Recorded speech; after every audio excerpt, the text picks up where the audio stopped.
On this day, 70 years ago, St Patrick's Athletic won the League of Ireland title. It was the 1951-52 season, and to make the achievement even more special, it was their first ever season in the League of Ireland.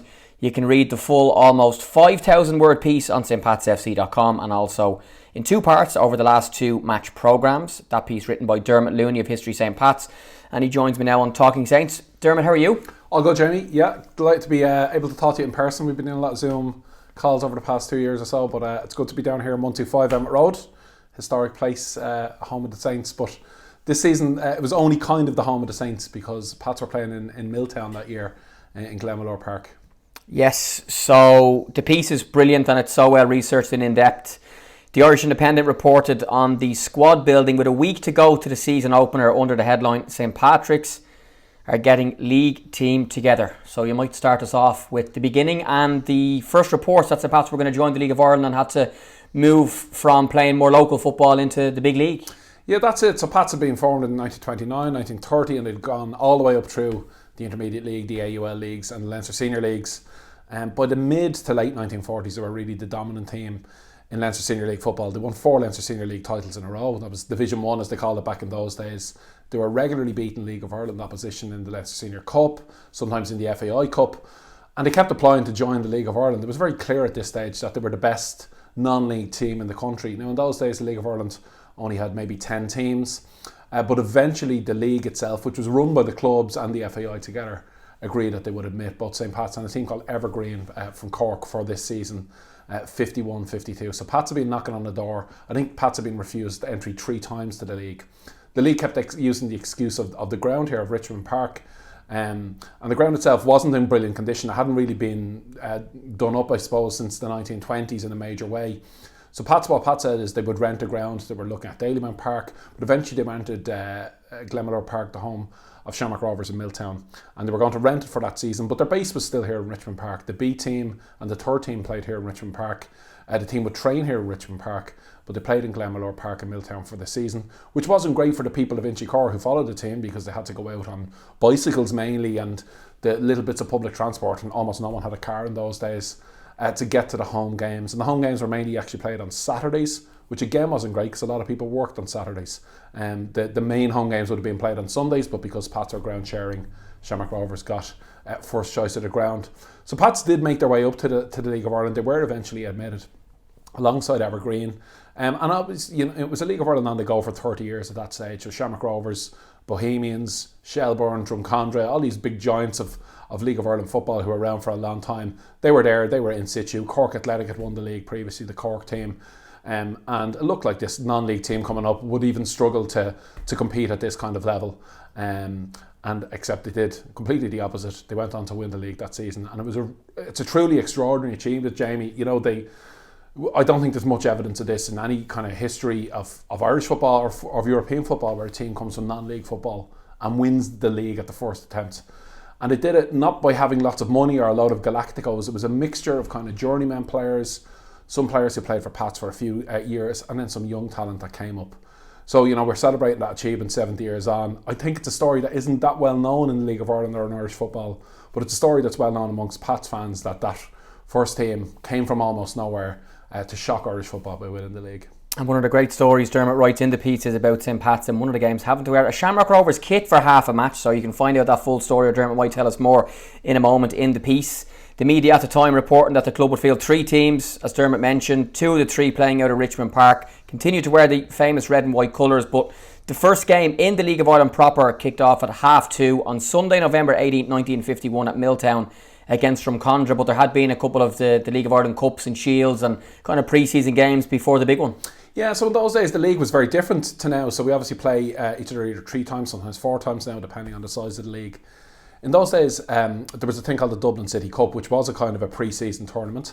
Pats played Drumcondra and were beaten in that. That was their first game as a League of Ireland club. Then there was the League of Ireland Shield, which was every team played each other once. It was a round-robin competition. And it was treated quite seriously. It was more significant than, say, something like the League Cup would be nowadays. Pats did quite well in that League of Ireland Shield, lost a few games, won quite a few games. Their last game in it was a 6-5 game away to Limerick, which is an extraordinary score. But they did quite well in that, and they announced themselves as a decent team. But the league proper didn't start until November. and when they took part in that league proper, again they played Drumcondra, who they played in the Shield and the Dublin City Cup, and were beaten again by Drumcondra in the first game. A fairly inauspicious start. But one of the things was that the selection committee who picked the team, so in those days it wasn't a manager, they had a trainer, Pat Sherlock. Their honorary secretary was Billy McCormick, who was really the major club official. But the committee picked the team, and they kept experimenting with the team. So they would do things like put the full-back up into centre forward, bring the wing halves, which were the midfielders in essence, and play them in the forward line. Just mix and match team players. In fact, the goalkeeper had been a forward originally, Jimmy Keenahan.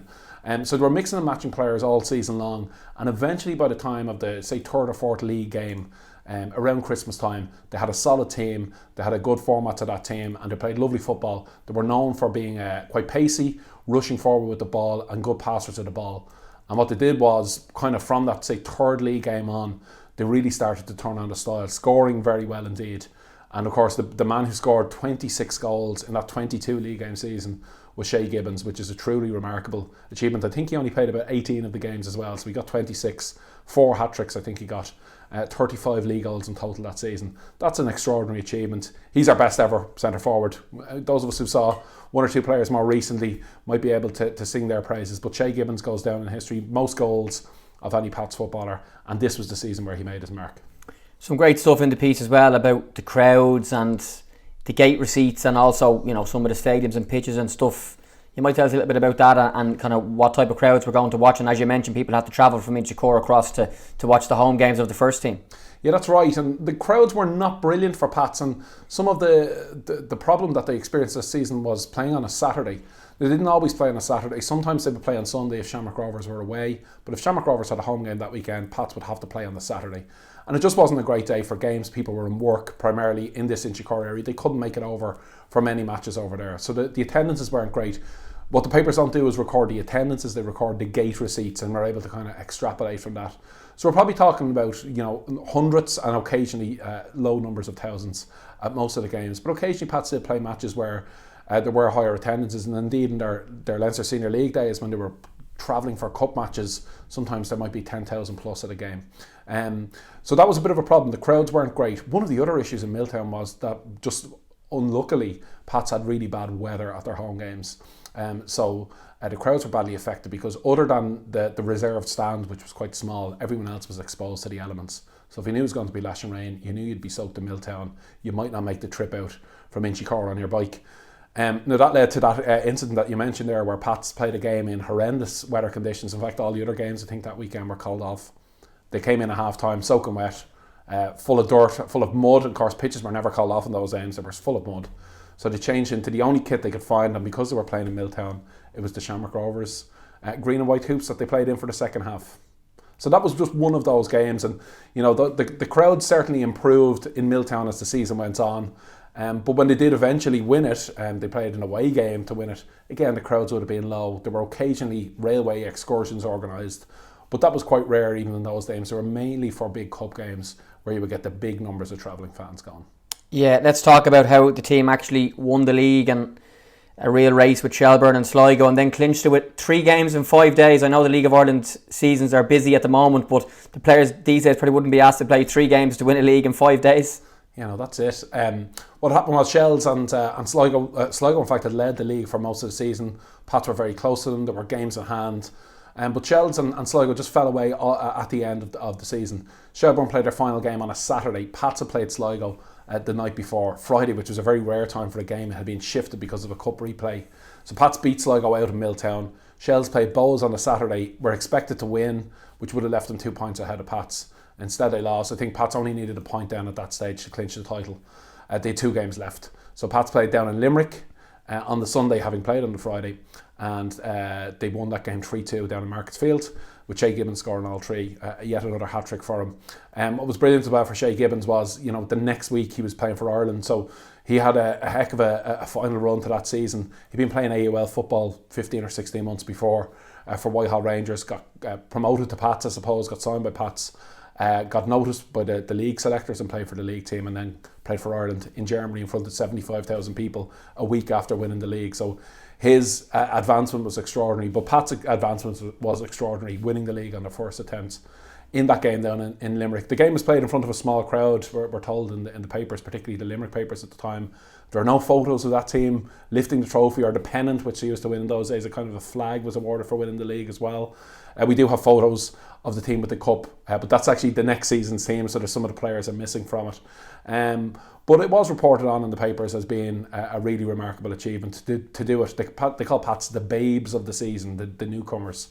And they really did shock Irish football by how decent they were, the type of football they played, the free scoring, and also the decent defending that they were involved in. You mentioned Shay Givens a couple of times. Who were some of the other key men involved on and off the pitch in the title win? Yeah, so off the pitch, Pat Sherlock was the trainer, Billy McCormick was the honorary secretary, and they had a committee of some of the very original founder members of the club back from 1929, some of the players like Paddy Dunphy, the likes of Rafe Darlington. So those committee men were really important because in those days the committee picked the team, they did all the fundraising, they organised all of the games. So we pay tribute to those. The women, for example, who sold the crests, washed the jerseys, there was a real Inchicore community even though the team was playing out in Milltown. On the pitch, there are some names that live long in the memory. There's a great Timber Cummins, the centre half, or in those days they used to call him a pivot. And he was brilliant in the air. A lot of the play was around the box. Again, football was so different then, playing with the heavier ball on poor pitches. So a lot of the time the ball would be crossed high into the box. And the keepers were actually much smaller than they are nowadays. So the likes of Timber Cummins, the centre half, or Johnny Coyle, the fullback, would have been involved in heading the ball away and clearing it away. They had to be strong. They had to be able to mark their centre forwards. So Johnny Coyle, who played for Grimsby, Timber Cummins, who's a Pats legend, had started his career at the Pats minor team back in the 40s. They're really important. Another player and a man who lived in this house here in 125 Emmett Road was Harry Boland. Harry made his debut for Pats this season. He had played for Bowes, I think, when he was younger, and then for Longford Town in the Leinster Senior League. But Harry was a really effective wing back in those days, basically a kind of a wider midfielder as we would have now. Really good engine on him. Scored a hat trick in one of the games, and he was a brilliant footballer. Tommy Desai was also in that team, another Pats legend. So there's more and more. The great Barrel Cassidy, what a great nickname. There's a lot of Longo White was in that team, a really effective, tricky footballer. So they had great nicknames, some of them, but they had an amazing impact. And I think older Pats fans who may have seen that team, or some of them in their later years, will still remember them with great fondness. And indeed, many of those men were still coming down to games. I think unfortunately most of them have passed at this stage, but a lot of them remained involved in St. Pat's for a long time, right up until the 2000s. Yeah, some of the nicknames are brilliant, and there's so many newspaper reports and headlines, and even the different style of writing in those days as well, which is all well worth a read. Lastly, because we want people to actually go on to stpatsfc.com and read the piece, Dermot, and it's also been available in the last couple of match programmes. Is there a favourite story or anecdote for you from the piece you've written that comes to mind? Yeah, well, there's the Shamrock Rovers gear. I mean, that's going to surprise people. And also the fact that our away gear was meant to be white, but we seem to have worn green on more than one occasion. I think that's fascinating for Pats people to think that we wore green back in those days. There isn't really a great anecdote other than that, just to say that this was, a team who achieved an extraordinary achievement. And I think it needs to be remembered what they did, how they did it, the style of football they did playing it. And many of them had, as I said, started their career at Pats as young players, the likes of Timber Cummins.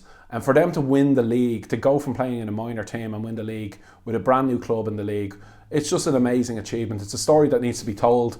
I'm glad that I was able to put the piece together from the newspaper archives, from some old programme pieces, the likes of Pat O'Callaghan and Tom Hanley, who've put together some of the Pats history in the past, because we need to remember them, and we can't forget that great achievement. And it gave Pats a springboard and a platform. They won the league twice later in the 1950s, but it really put us on the map as a major club. Unfortunately, European competition wasn't around just then. It was only a couple of years away, so they didn't get to play in Europe as champions. But they did get to lift the pennant, they did get to lift the trophy and fly that flag of league champions the following year. And so, anecdotes aside, I think that's a brilliant achievement.